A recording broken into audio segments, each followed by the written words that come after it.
Hey everybody, welcome to Matt Connarton Unleashed. I am Matt Connarton. It's time for the television edition for Wednesday, December 9th, 2015. And of course, we do the television edition one day a week, every Wednesday. And if you don't get to see it live, we do get it up on Vimeo and YouTube, usually by about 9 p.m. in the evening. And we archive all the shows there on IPM Nation. And of course, the radio edition 5 nights a week, Monday through Friday at 11 p.m. Eastern Time on IPM Nation 1. And of course, Tuesdays and Thursday nights, we're also on OTR FM. So welcome, everybody. Just kind of reminding you of everything. I've got John Hopwood, by the way, if you are watching live and you caught Ward 13, again, thanks to John for having me on with him. I think I've sort of become his unofficial co-host, and I appreciate it. But I only show up if he invites me, though. I don't want to presume anything. But no, we had a great conversation with Paul Lyons. I'm sorry, is it Lyons or Lyons? I think it's Lyons, singular. But we had a great conversation with him. Today is Anti-Corruption Day, and we were talking about whistleblowing and the various laws around that and whatnot, and protections for whistleblowers. John is going to be back. He's going to join me in a few minutes right here on Unleashed, and we'll continue our conversation, or I'd probably get into some other things, but I do want to ask him about his thoughts and feelings on Edward Snowden, who's going to be speaking via Google Hangouts at this year's Liberty Forum event, and coming up in when is that, in February, I think? And John had said something interesting last week about his conflicted feelings regarding Edward Snowden, and I want to ask him about that and kind of dig into that a little bit, and we'll get into some other stuff as well, and I'm sure we'll talk about Trump. Couple of things, too, regarding guests on the show. This Friday night on the radio edition of the show, Slicko, host of Slicko's World, will be joining me on the phone on Unleashed Friday night at 11 on IPM Nation 1. And that will be interesting. It's always interesting with Slicko. We'll get caught up with him. Monday night on the radio edition of the show, I have two guests. First half of the show, I'll be talking with Rob Arnaudin from the Rob and Slim Show. Very popular show that we're carrying now on IPM Nation. And then in the second half of the show, I'm going to be talking with Imor David, who's a Nigerian author who, this will be very, very interesting. This will be, we'll have some fun with Rob, and then the show's going to get serious in the second half Monday night, because when we're talking with Mr. David, he's an author, and he's in some trouble and has been receiving death threats. And again, he's from Nigeria, and I need to do some more research into his story, but he's also going to be on Jen's show, Liberty Walk, this Thursday night on IPM Nation 2.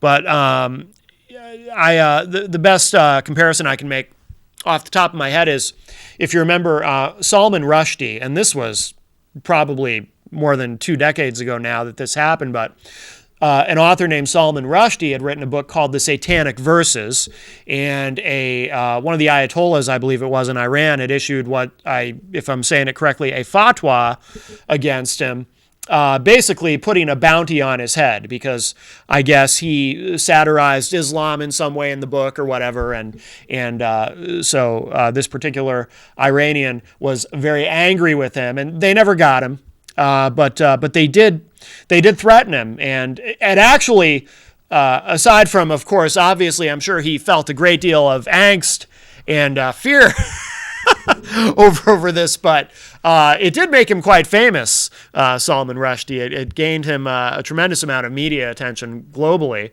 and I assume that probably still helps him with his career today in terms of being an author. So, but that's, I think that's a pretty apt comparison. This gentleman, Imor David, is in a kind of a similar situation, somewhat similar. We'll find out exactly how similar on Monday night when I talk with him.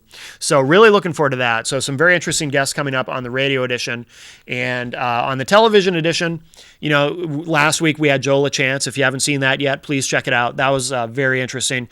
That was Joe's second appearance on the show, and we had a great conversation, and that is up on our YouTube and our Vimeo channels. And like I said, John Hopwood will be coming into the studio in just a few minutes. In the meantime, and I don't know what else John and I are going to talk about. Well, like I said, we'll touch on Edward Snowden. We'll see where else it goes. I like to keep it pretty loose and freewheeling, and John and I always have plenty to talk about politically. We both really enjoy discussing politics, and there sure is a lot. You know, it's funny. In a way, it seems like there's a lot to discuss. There's always a lot to discuss in politics, but in a way, it seems like there really isn't that much because it all seems to sort of center on one subject. Yes, Mr. Trump, the Donald himself. But first, let's take a moment to do what has become one of my favorite things to do on the show over the years. I enjoy making fun of Pat Robertson. Hillary Hansen, news editor on HuffPost, had posted something this was yesterday. It said, befuddled Pat Robertson declares Islam is not a religion again. This is very brief. Let me read this to you. Conservative Christian media personality Pat Robertson took to the latest wave of Islamophobia to a higher level Tuesday by claiming, as he likes to do, that Islam is not a religion at all. Robertson said on the 700 Club, quote, Islam is a political system that is intent on world domination. It isn't a, quote, religion as such. It is a political system masquerading as a religion, unquote. This information will surely come as a surprise to the more than 1.6 billion Muslims in the world, the vast majority of whom have little to no interest in world domination. Robertson continued, quote, Christianity isn't intent on dominating and killing people, it just isn't, unquote, apparently forgetting the Crusades, the Inquisition, and ethnic cleansing in the Central African Republic, among other incidents. He also said, quote, it's a peaceful exercise for the soul. It isn't intent on setting up a government with a specific kind of oppressive law called Sharia and territorial ambitions for the entire world, unquote. This is not the first or second time Robertson has made his outrageous claim. He has repeatedly dismissed the faith of millions as nothing more than a religious veneer. Now, this may surprise you, but as much as I enjoy making fun of Pat Robertson, I take great joy in it. There is a pebble of truth in this, shall we say.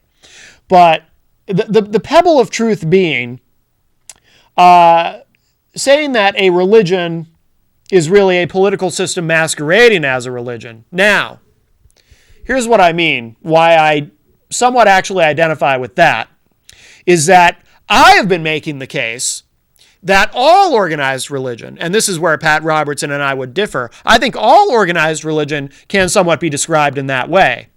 And I don't even consider myself an atheist, to be honest. I'm sort of quasi-agnostic, and there's reasons for that, but we'll put that aside for the moment. But to me, as I've stated, you've probably heard me say it before if you're a regular viewer or a listener, I feel that organized religion, whether it be Islam, whether it be Christianity or Judaism or whatever else, where you have a hierarchy and you have rituals and rules that seem rather arbitrary and so forth, and you have all of this apparatus, and you're then able to use that apparatus to control people, to influence their behavior in some way, and to organize people into a hierarchy and so forth.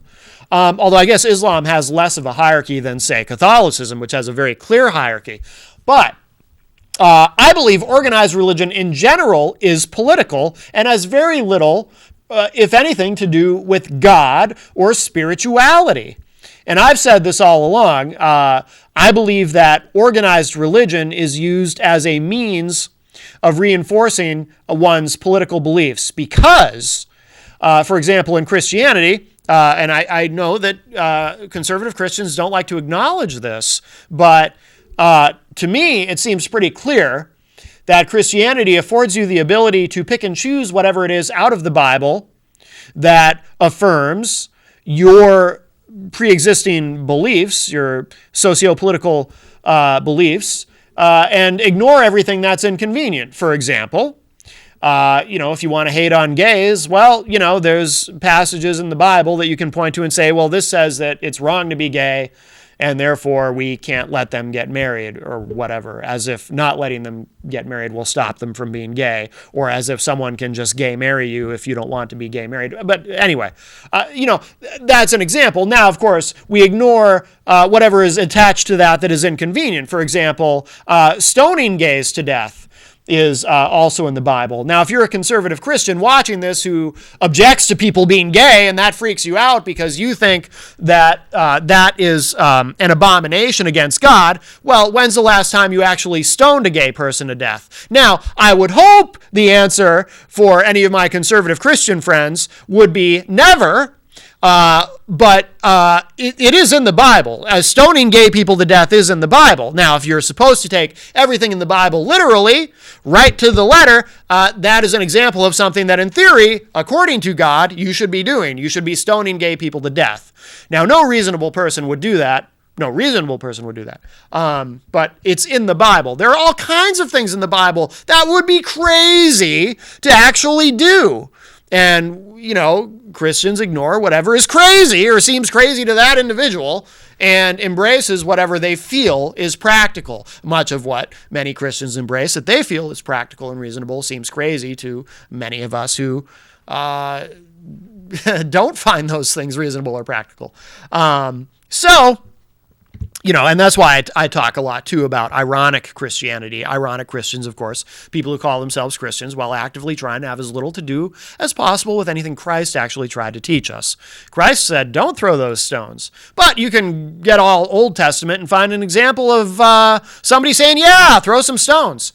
There's all kinds of contradictions in the Bible. And that's one of the things that is so convenient about using it for political purposes, because really, whatever political position you may have, whatever social position you may have, you can find something in that big book that will back it up. You can also most likely find something in that big book that will say that your belief is incorrect. And no, that's not really what God wants. But, you get to pick and choose.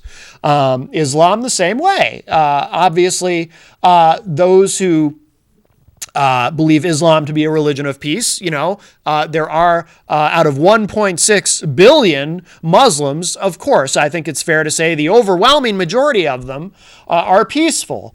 Now, are there violent passages in the Quran? Are there passages instructing Muslims to kill the infidels, so to speak? Apparently there are, from what I understand. Even those who assert that Islam is a religion of peace don't dispute that. But obviously, those who are radicalized, just as Christians do with the Bible, those radicalized Muslims have chosen specific passages in the Quran to follow. And that's why they carry out their violence. And this is what I mean. So when Pat Robertson says, not as eloquently as I do, of course, but when he basically says, well, Islam is really a political, what did he call it? Political system masquerading as a religion, I would argue that all organized religion is exactly that. And it has nothing to do with God or Allah or whomever. Yahweh, who calls him Yahweh? Do the Jews call him Yahweh? I don't know. I can't keep all, the dude has a lot of names. But some might call him Trump. I don't know. But, this is how organized religion works. And that's why there's all these strange and arbitrary rules and structures within it that you're supposed to follow. And you have all the different denominations. Christianity, you got all these different denominations and these different sects within those denominations. And, you got devout,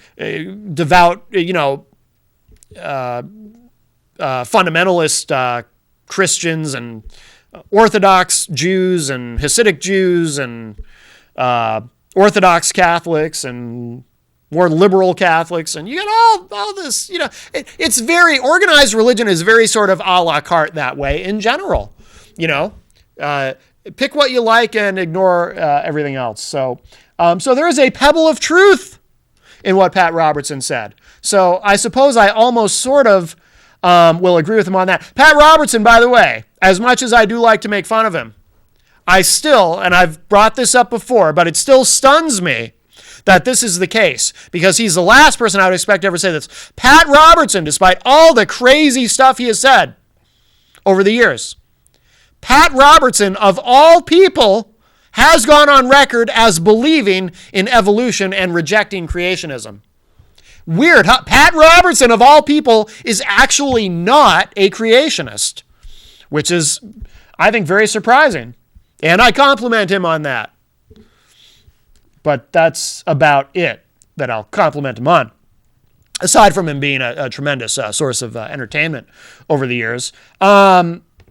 By the way, a helpful reminder to everyone. We'll get on to. We're not going to move on to Trump quite yet, but and we'll see where we go when John comes back. But John Hopwood will be joining me any moment now. But a helpful reminder that the folks that we elect to send to Washington, both Democrats and Republicans, none of these people actually represent us.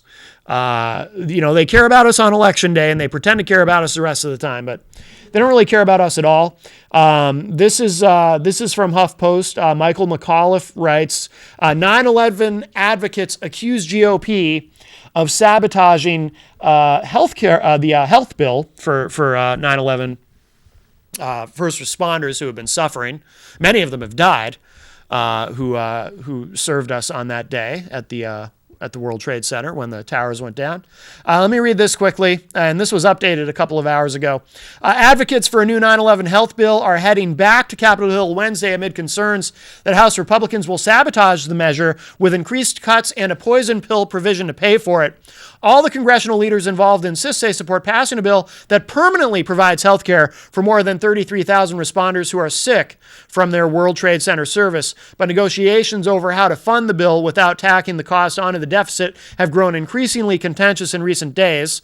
House Energy and Commerce Committee Chairman Fred Upton, Republican of Michigan, has settled on a so-called pay-for about half the program that Democrats have long deemed toxic, subjecting Medicare recipients to income tests so that a wealthier person pays more. Upton's version amounts to about $70 a month. Most Democrats and groups like the AARP have opposed such means testing on the grounds that it would turn Medicare into a welfare program, although Obama has flirted with the idea. Upton pushed ahead with the plan Tuesday, reiterating his intentions in a press release that cast his funding idea as entitlement reform and a tax on the rich.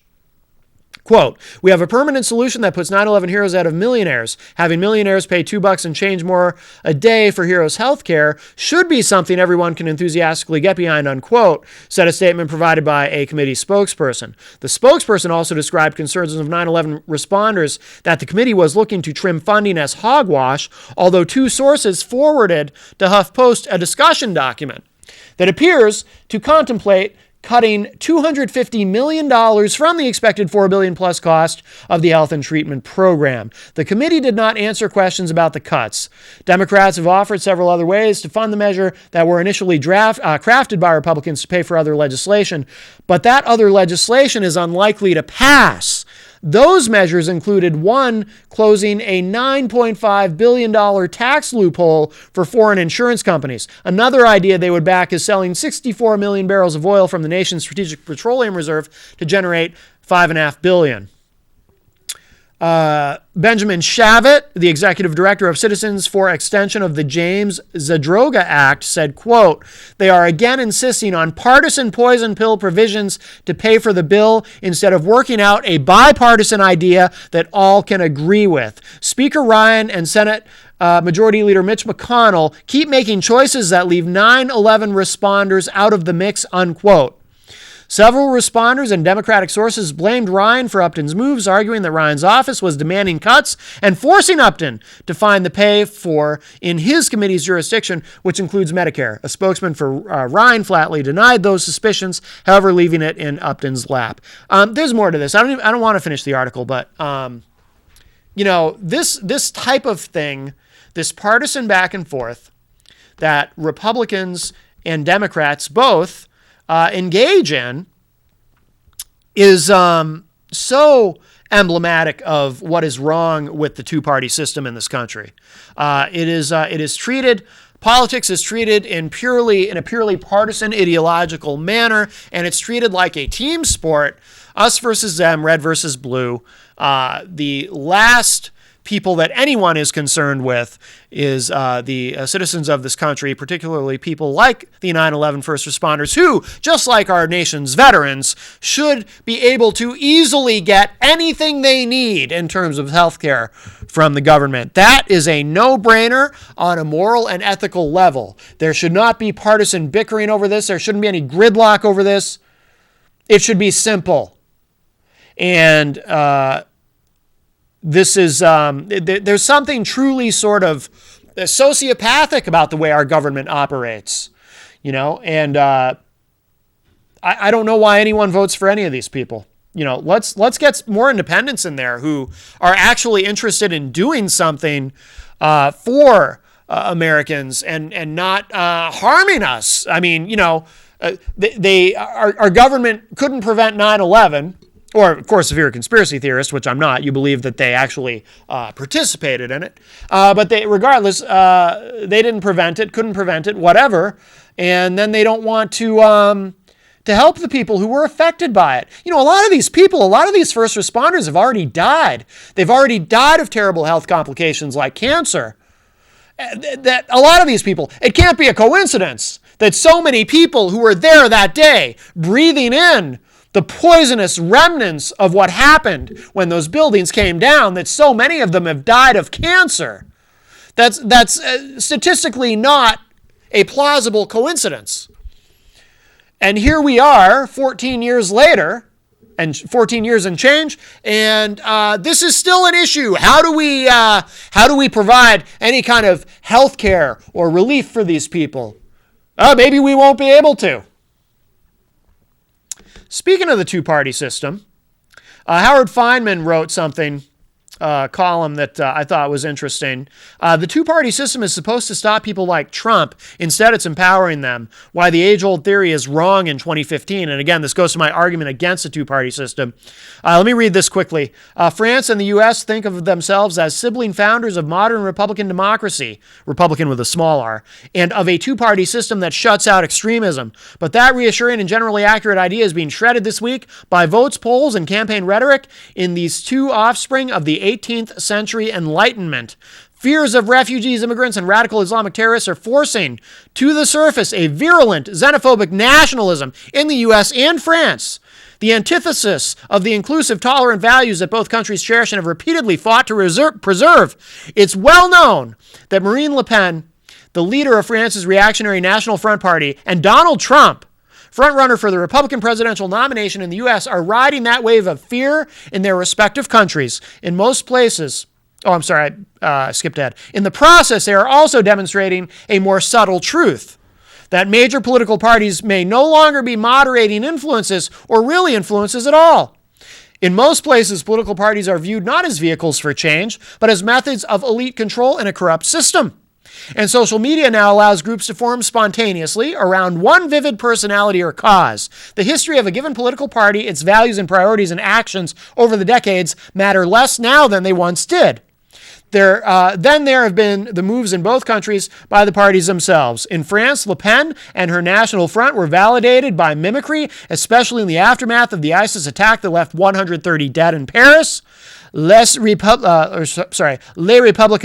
the center-right party, led by former President Nicolas Sarkozy, moved to the right in an effort to co-opt the Le Pen vote. Sarkozy denounced Le Pen, but also copied her tough proposals on crime, immigration, and an end to the Schengen open border system. I don't know if I'm pronouncing that right. Come on in, John. It's Le Pen. Le Pen. I think.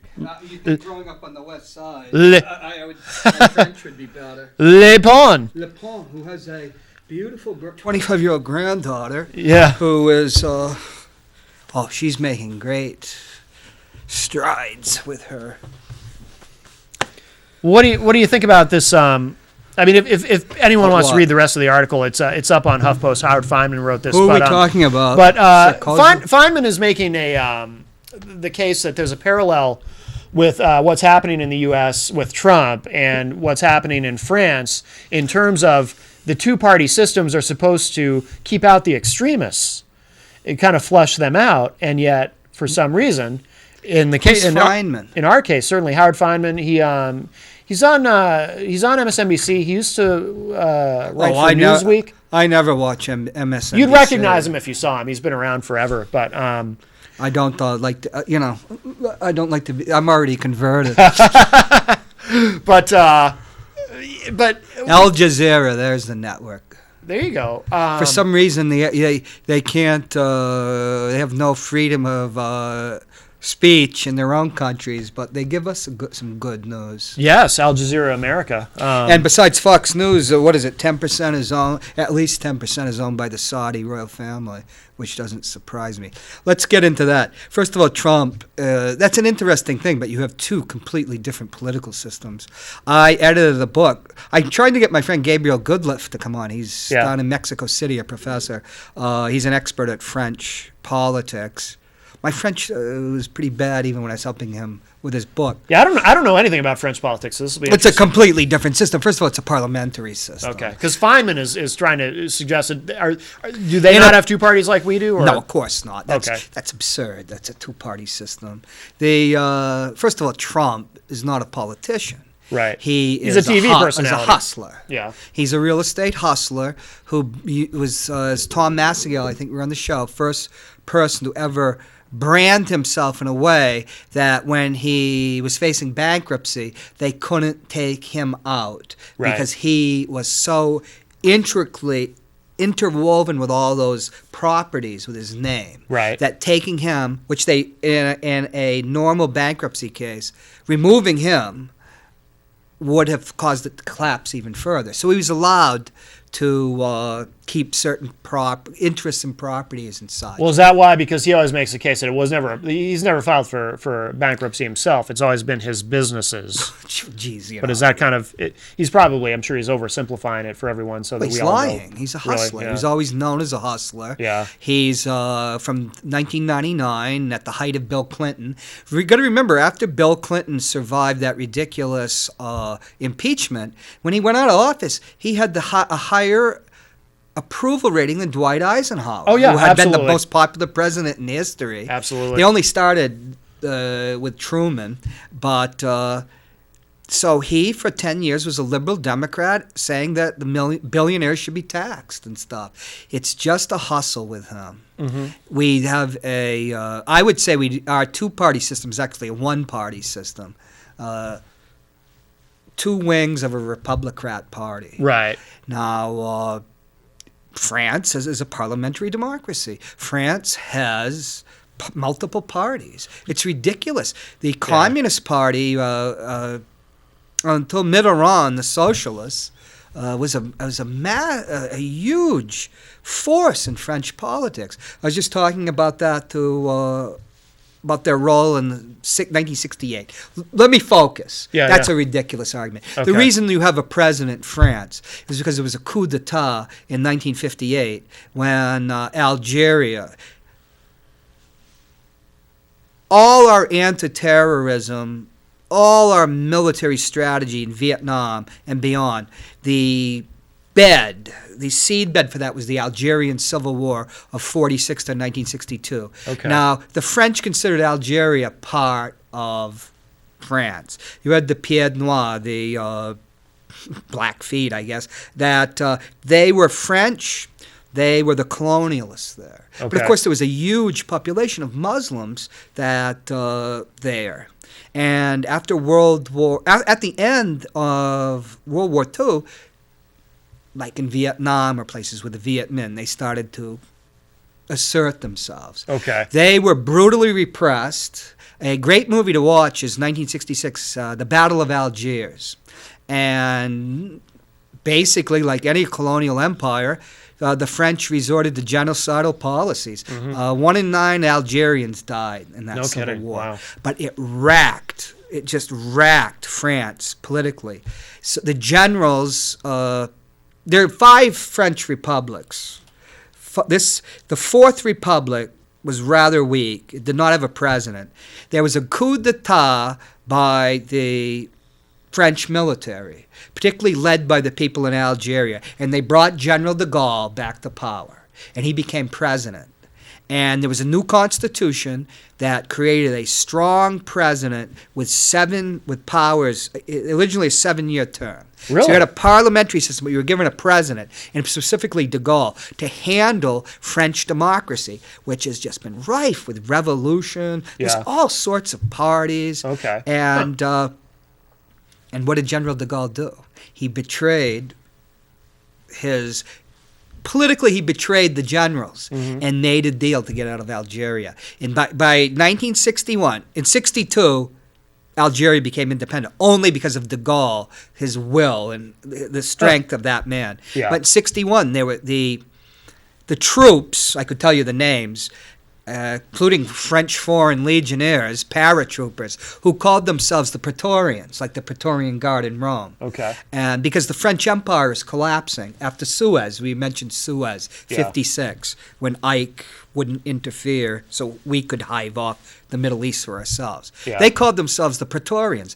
They were ready to go in and seize Paris with a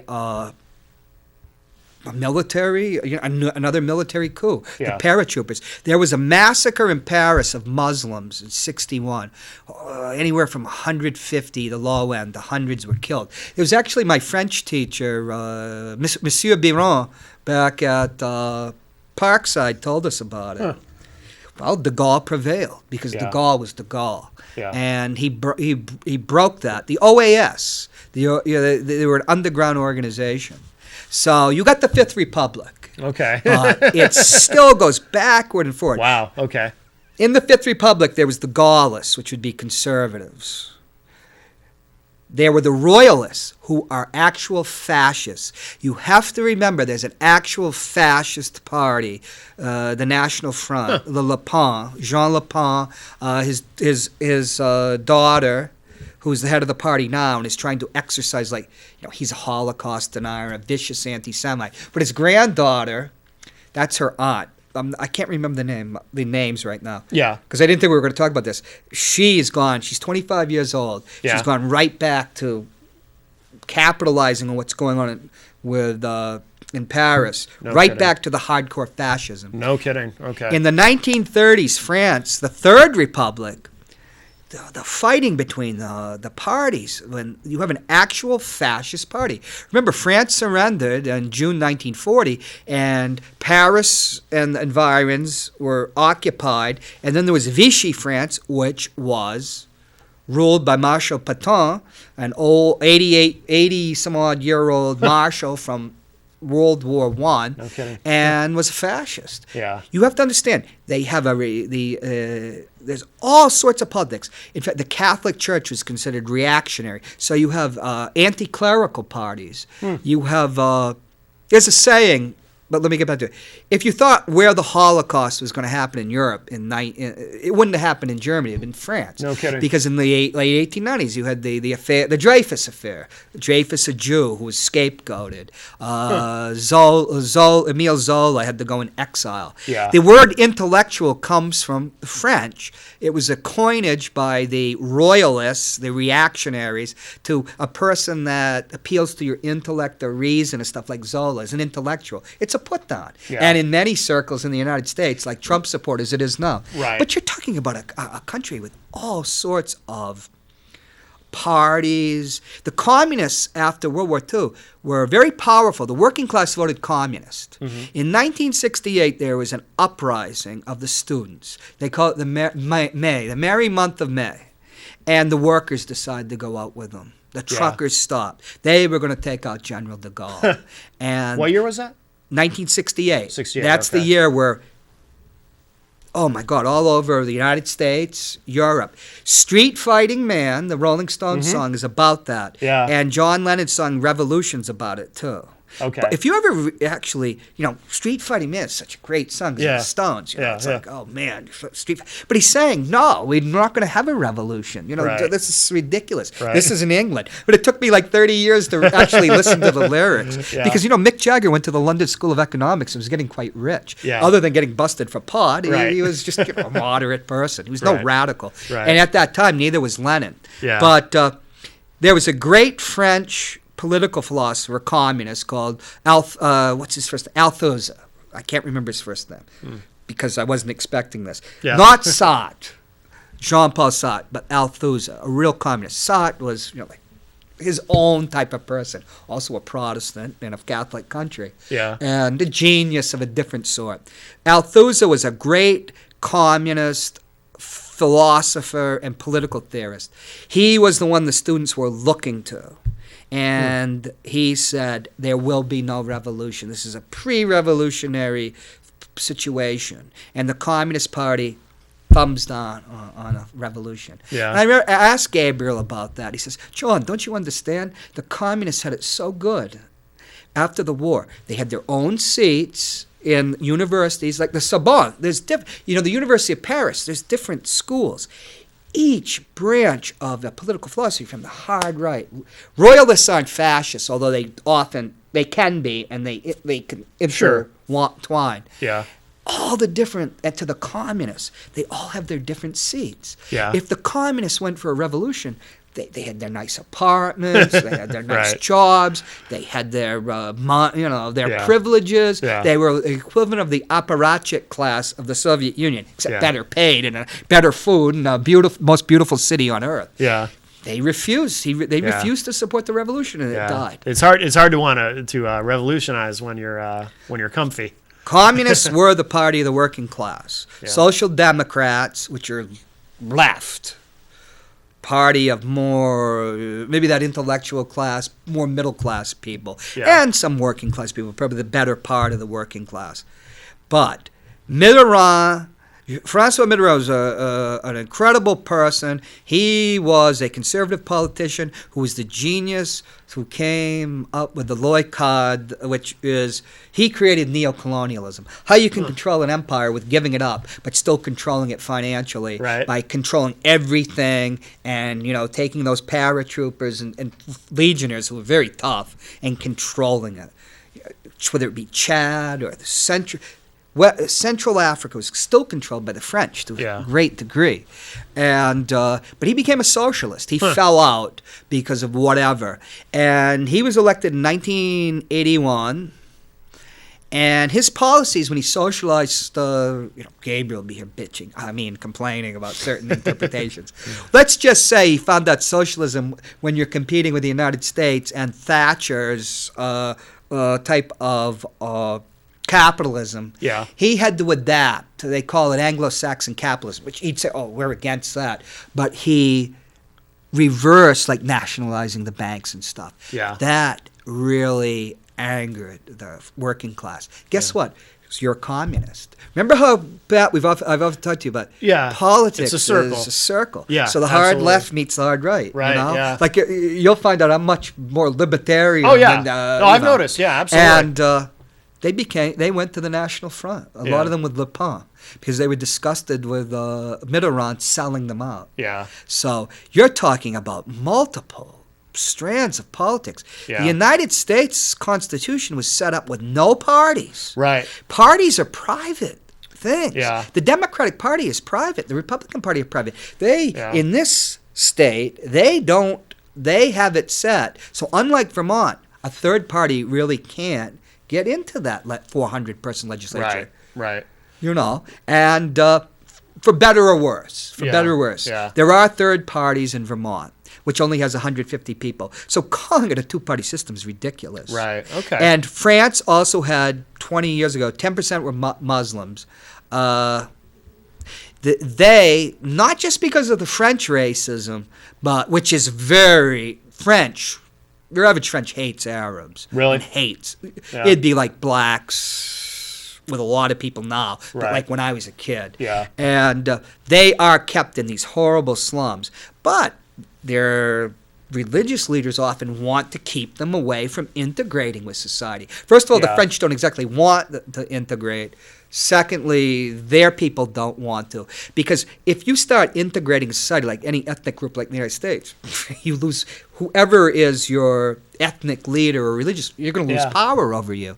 But well, you touched on something interesting there, because so often one of the arguments I hear, I hear the xenophobes talking about, well, these Syrians want to come here, but they don't want to assimilate. So many of these immigrants now, they come to this country and they don't want to assimilate, and it's like, to me, it's we have sort of a problem here, because so we complain about they don't want to assimilate, just like but at the same time, we make it difficult for them to assimilate by making them feel like we don't want them here. And that's what I thought of when you were talking about how the French, they don't necessarily want the Muslims assimilating. We have the same issue here where, we expect immigrants to come here and assimilate, but then we sort of set up this there's two things to dichotomy. that. Yeah. We have two revolutionary societies we're talking about. The American Revolution, though, was a very conservative revolution. It's more like a war of independence. The French Revolution was a real revolution. And basically we won't get into that. In France, you're French. Yeah, I remember 20 or 25 years ago, the Speaker of the Senate was somebody like from French Guiana, a black man. Yeah. If you are French, they don't give a damn where you came from as long as you become French. Interesting. In the United States, my people, the Anglo-Saxon or the Yankees or whatever you want to call them, we go back to my family goes back to 1630. In New Hampshire, 1720, we fought in every war from 1745 on. King George's war right to now. Yeah. I went on and put I thought we were going to talk about my MI Rosette. Yeah. And we don't have that. There was the melting pot, but that doesn't exist anymore because in the 60s, when you had that great temporary eruption of liberalism under LBJ and this incredible Democratic majorities in both houses, and you had the Warren Court. All of a sudden, they did away with the old laws, immigration laws and everything. Suddenly, you were allowed to be who you wanted again. You didn't necessarily, it was like when Mario Cuomo went to, after he graduated from law school, well, you'll be Mike Connors if you want to be in this firm. He said, no. Yeah, I remember you telling that story. Yeah. And my ex, Lisa, said, why doesn't Mike Dukakis fight back? And I said, in Boston, a Greek is known to be emotional, right? And this and that, and you're dealing with Yankees who show no emotion, right? So it's to out Yankee a Yankee. I mean, even his father went to Harvard, so here's a guy showing no emotion at all, and it does him in, right? And the Kitty Dukakis debate moment, that was an example of him showing no emotion, and it did him in. But now that whole. It was my people that forced people to learn English. Yeah. You would learn. You're here to learn English. Yeah. And they're not going to put up with any stuff, But people where I grew up in my neighborhood, my friends, they spoke French as a first language. Yeah. Yeah. They didn't teach it to their own kids. Rich Girard, I'm not going to attack him. Now he says, well, he grew up speaking French and he's glad it's gone. Is that such a good thing? On the one hand, it creates political cohesiveness. On the other hand,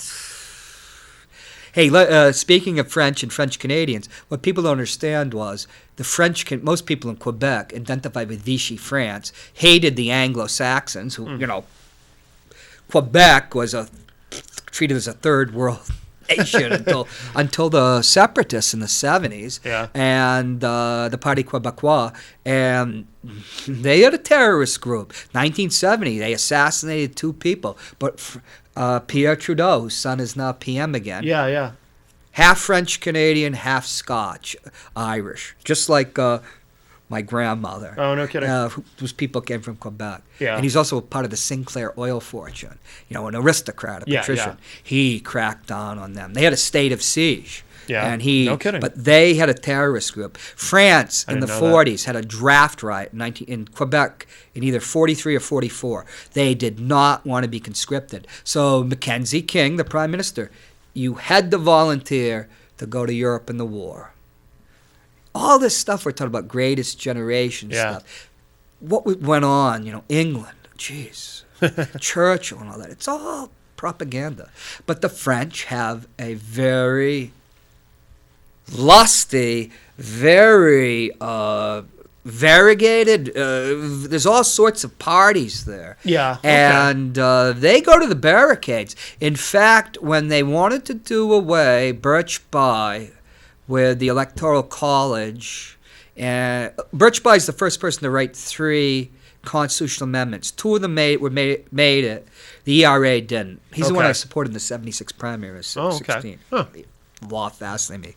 But they'd often say, no, France France is unstable. Look at France. There's always these upheavals in France. We have had our upheavals too, but they were more contained. Yeah. Most people, our Constitution has no place for parties. It's not a Right. parliamentary system. Someone specifically warned. Was it Jefferson? Who specifically warned about it? Well, Jefferson did create a party, the Jeffersonian Party. Okay. One of the founding fathers said there's a speech somewhere where he specifically warns about parties. There's Yeah. no Yeah. provision for parties. Yeah. That's just something when we talk about, in France they talk about 5 republics. If you look at us, we had about 4 or 5 republics, different eras. Yeah. They call it the different party eras and stuff. Well, you talked about too, and we'll shift gears in a minute because I do want to get to Snowden. But when you talked about, it's like it's really one party. Well, it is, and it's liberalism. Liberalism. When I hear people calling like Hillary Clinton, someone who's a center-right politician, some communist or this and that, both parties absolutely support free market capitalism. No Democrat And they ever support war. talks about nationalism,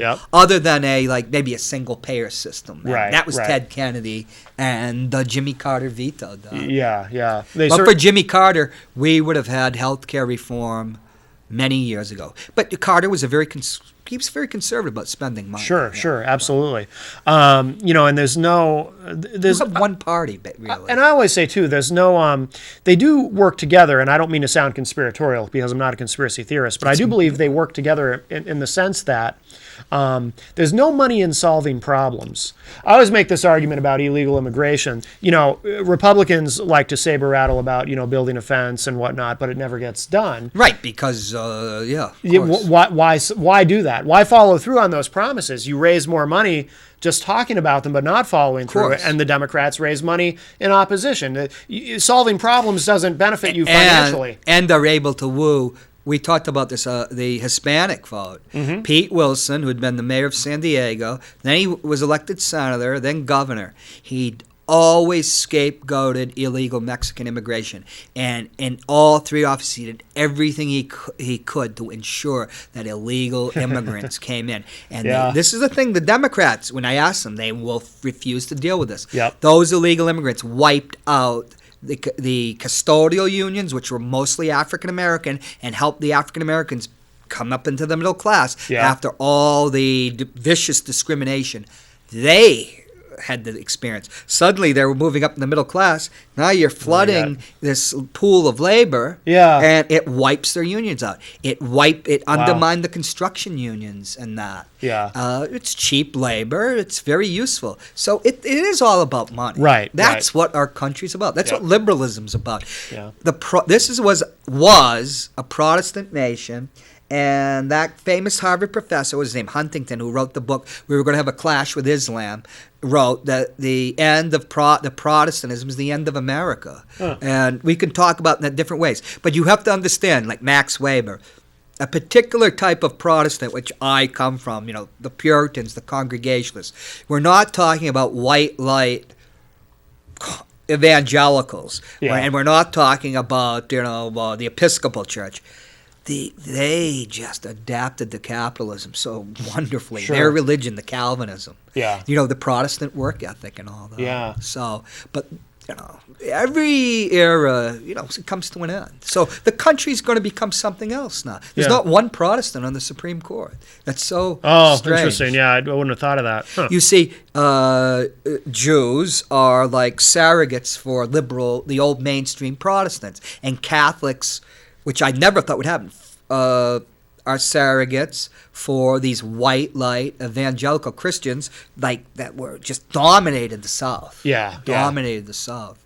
So I want to ask you about Snowden because so you had expressed some conflicted feelings, which was interesting to me. Right. Because most people, I've actually been kind of surprised by this, that most people, when discussing Snowden, they're very cut and dry on this, one way or the other. They either think he's a hero or they think he's a traitor.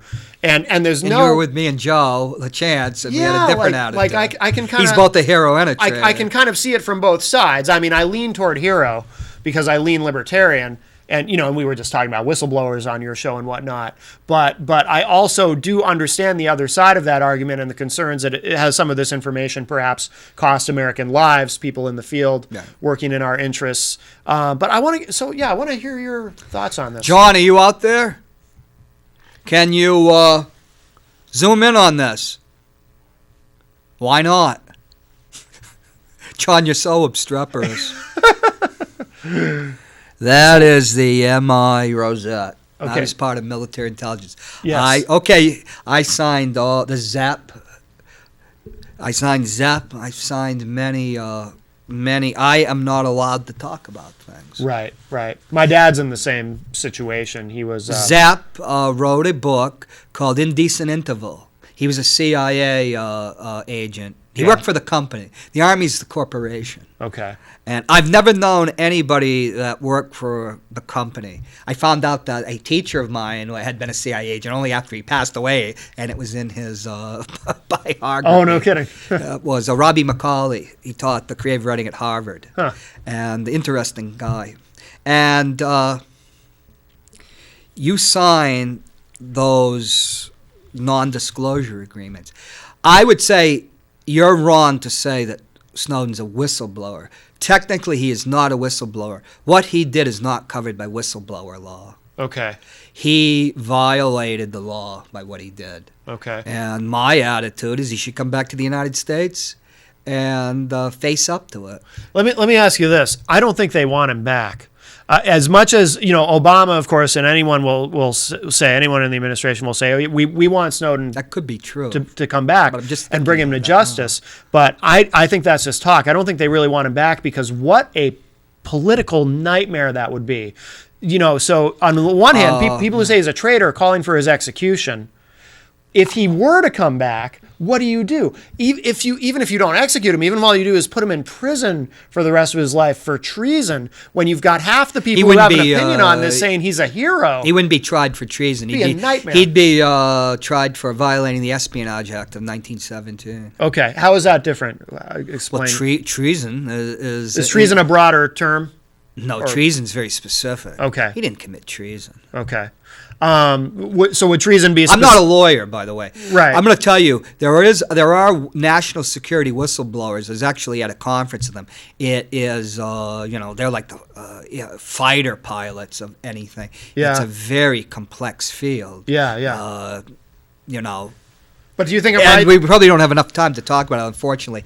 But do you think I'm right that they don't want him back? I would think they don't want him they wouldn't want him back because then they would find out what he actually leaked to Putin, and that would be potentially embarrassing. True. See, the problem that's is true too.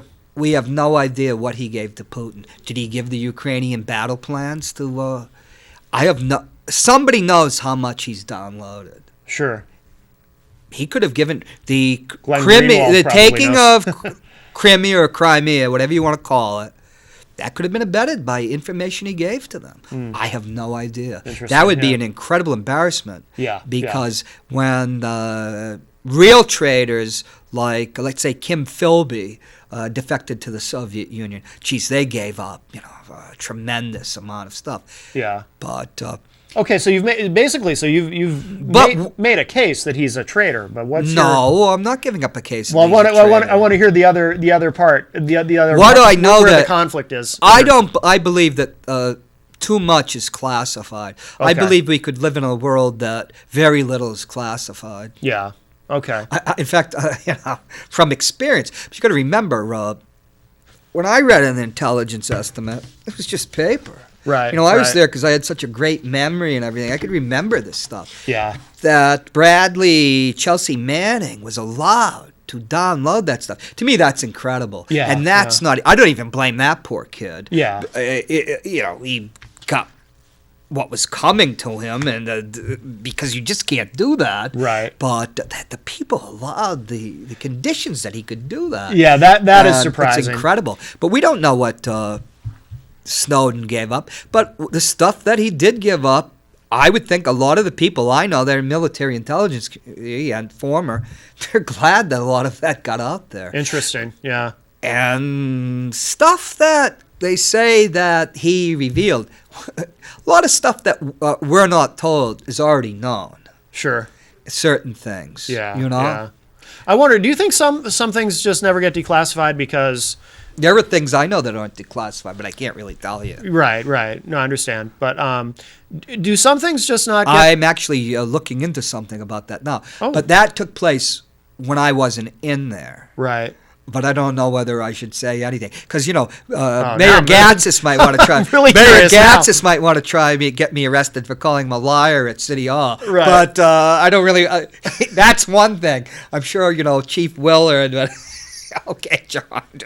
And I don't plan to ever embarrass Chief Willard's people again. Yeah. But we're talking about serious stuff. Yeah. And even though it's not anything, I was there at that time. But so This much is serious So stuff. much of what doesn't need to be classified. Why does it remain classified for as long as it does? To protect corporations, to protect it's USA Incorporated. It's a corporatocracy. We're dealing with Obama, who's a figurehead, and whatever Republicans. It's two competing groups of stockholders that are taking over USA Incorporated. Yeah. And nowadays, Saudis are his biggest stakeholder. Right. The major Swiss banks. We were talking about Bradley Birkenfeld. From